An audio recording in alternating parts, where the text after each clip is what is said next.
Cardano just recently had a successful rollout of the Alonzo upgrade. But despite this, we're seeing almost every single crypto significantly in the red. So in today's video, we're going to talk about exactly why this is happening with the overall market and a couple of things you need to know. We're also going to talk about Cardano and Solana, major announcements that just came out with regards to those two specific altcoins. And at the end of the video, we have a brand new report that just came out from institutional investors, which shows us exactly which altcoins they are investing money into. And this report surprised me and surprised just about everyone in the crypto world, because they're picking one altcoin in particular, and that is the only altcoin institutional investors are putting money into. So if I were you, I would put money into that coin as well. And if you guys enjoy this sort of content, well then please be sure to like the video, subscribe to the channel, turn on the bell notifications, and if you want additional content, make sure to check out our Patreon group using the link down below. We still have a couple of spots remaining in the private community, so if you want to see access to my $700,000 portfolio on Robinhood, $200,000 portfolio on Webull, well then make sure to grab one of those spots before they fill up. Anyways, right now the entire crypto market is taking a pretty big hit. Market is down about 6.2%, and the interesting thing right now is that we are seeing the market has just dropped below a $2 trillion market cap, which is a pretty big mark to drop below. We do not like to see this. In addition to this, we are seeing Bitcoin down 4%, Ethereum down 7%, Cardano is down almost 11%, and many people are worried about the overall state of the market, and they're thinking, it's time to sell. Let's take some profits. Let's get out before we see lows reached for crypto. But despite this, there are a couple of important things and interesting things going on with the overall market. So first is with regards to Bitcoin. Typically, September is a month for Bitcoin that has not performed well historically. Typically, the month of September is not a good month for crypto, usually followed by October, November, December, which are great months for crypto. So even though we have seen Bitcoin's price fall slightly, we are still above a couple of key support lines. One of them is the $43,000 support line for Bitcoin, and we also have another major support at $38,000 per coin. So ultimately, if we're looking at this and saying, should we be worried? Is crypto going to crash? Historically, September is not a good month for crypto. So this is nothing out of the ordinary, and still we do have a couple of key support levels at the $43,000 and $38,000 per coin range. So me personally, I think we're still going to be able to reach $100,000 for Bitcoin by the end of the year, still reach all-time highs. It's just not going to be a great month of September, which historically is what we have seen. Next thing I want to talk about quickly is with institutional investors, because we just saw MicroStrategy dole out another $240 million in Bitcoin. They bought $240 million more of Bitcoin while the market is seeing this bit of a correction. So if MicroStrategy and big money players are any sort of guide or reference for you, well, they're scooping up hundreds of millions of dollars worth of crypto during this fall. So if you're looking at them towards advice, they don't seem to be too worried at all. And personally, I'm in crypto for the long term. So I'm not worried about short-term fluctuations. I'm not worried about these short-term little dips or corrections. Use these as buying opportunities. The big thing going on over the last couple of days has been Cardano. Cardano has seen the official rollout of smart contracts, and many people are like, why is the price falling? Well, it was not a successful launch. No, Cardano did have a successful launch of smart contracts. IOHK came out on Twitter. They said, upgrade successful. Moments ago, we deployed the Alonzo upgrade. And now we're starting a new era for Cardano. They said that they welcome smart contracts onto the Cardano network, and a new and exciting journey begins. So Cardano's upgrade went according to plan. Everything went smoothly. There were no issues there. The reason why we're seeing Cardano's price fall is because of the overall market. The overall market is taking a hit, and no matter how good the news is with Cardano, no matter how successful the upgrade was, if the market is falling, we're going to see almost every single crypto fall, and that is evident in the prices over the last couple of hours. So moving forward, what does this Alonzo upgrade mean for Cardano? Well, now that we have smart contracts rolled out, that's going to mean we're going to see a number of decentralized exchanges built in the coming months. We're going to see a number of decentralized finance applications come up in the next couple of months. I don't think we're going to see much change in the next week or two, but over the next couple of months, we're going to see more and more projects built on Cardano's blockchain. So personally, what do you think? Like, what am I thinking about the price? Well, with regards to Cardano's price, there are a couple of key technical indicators that we need to take a look at. The first is we have a trading range between $2.74 per coin and $2.93 per coin. In order for us to break into new all-time highs, which we've said multiple times before, we need to get above this $2.74 per coin range. That is a key resistance we have right now. So in order for us to see new all-time highs, at least in the short term, we need to get back above this $2.74 per coin range. Either way, though, I am using this as an opportunity to accumulate more. I didn't purchase any within the last 24 to 48 hours just because of all the hype and all the excitement around Cardano's Alonzo upgrade, but definitely going to be keeping an eye out on this over the next couple of days. Next up, I want to talk quickly about Solana before we get into this new report from institutional investors. And I threw that report in at the end because it literally just came out within the last 20 minutes of me filming this. So, first thing is with Solana. Solana just had a couple of major announcements from institutional investors. So we saw that DeFi Technologies just announced the launch of a Solana exchange traded product on the Nordic exchange. Nordic Stock Exchange, we're seeing that now there are Solana investment products.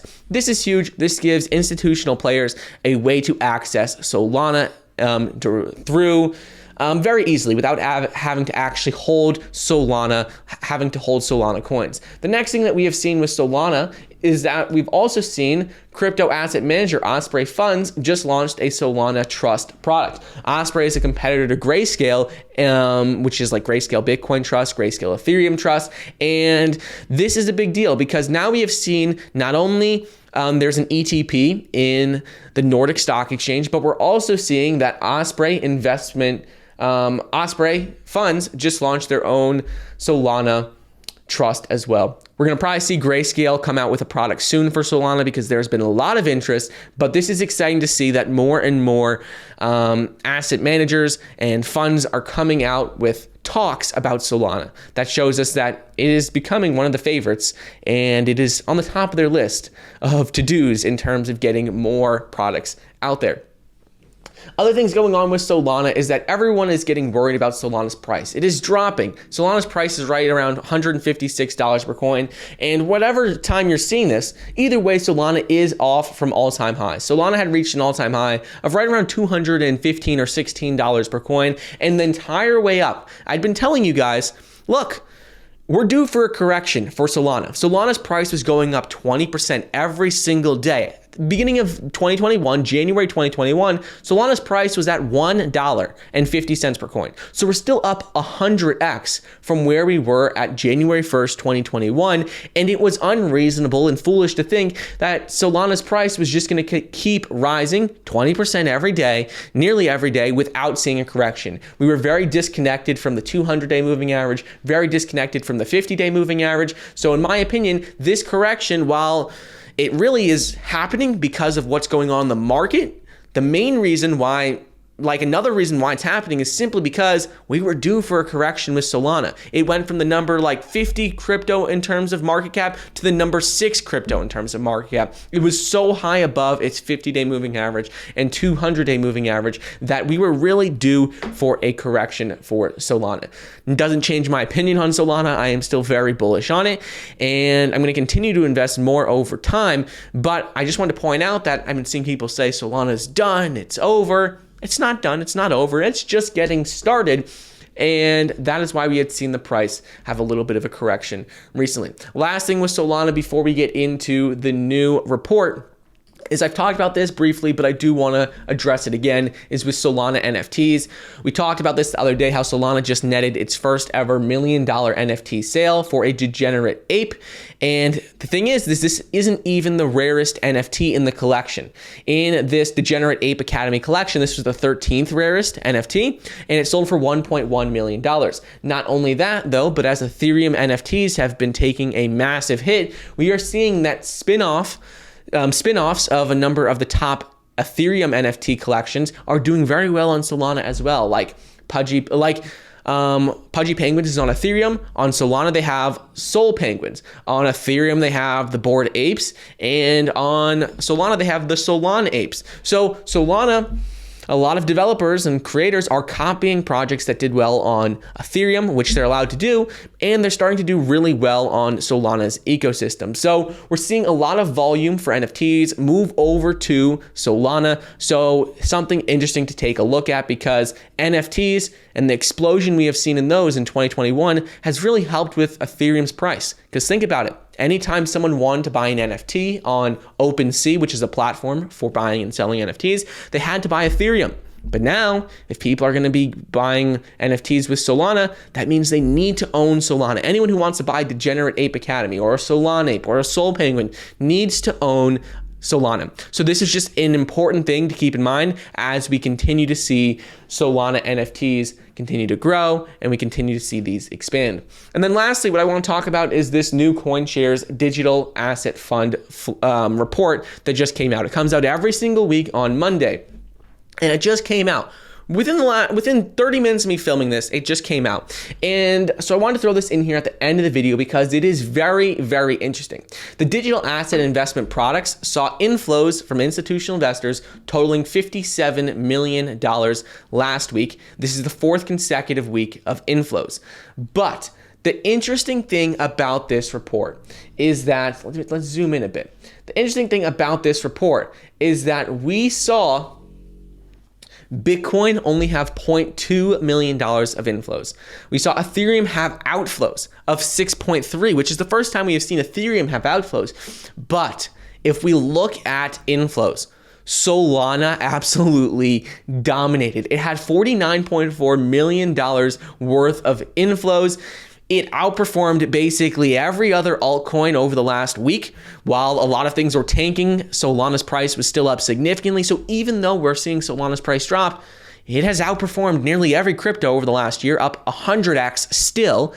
And we're seeing that institutional investors are taking notice. They're liking Solana. And when we look at this report right here, it is evident that Solana is going to be a clear winner in the decentralized finance space, not just because institutional investors are getting in, because that would be stupid to say just buy because the big money players are buying. That definitely helps, but we're also seeing hundreds of projects built on Solana's ecosystem. We're seeing NFTs explode on Solana as well, and it definitely doesn't hurt to see that Solana investment products had $49.4 million worth of inflows, which was 15 times more than any other altcoin. The number 2 altcoin was Cardano, which had $3.5 million worth of inflows. Ripple also had 3.1. But this shows us that Solana is becoming a clear favorite among institutional investors, and it's becoming a clear favorite among many people developing NFTs for its lower transaction fees.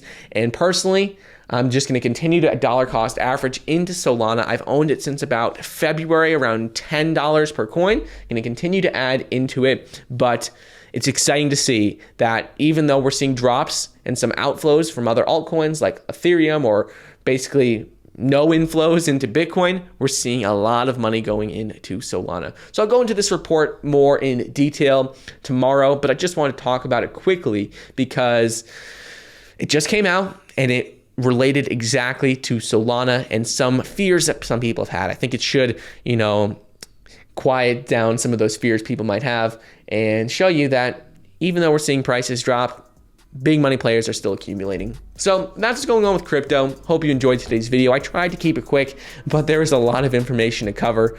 Hope you enjoyed, and I'll see you guys in the next episode. See you guys.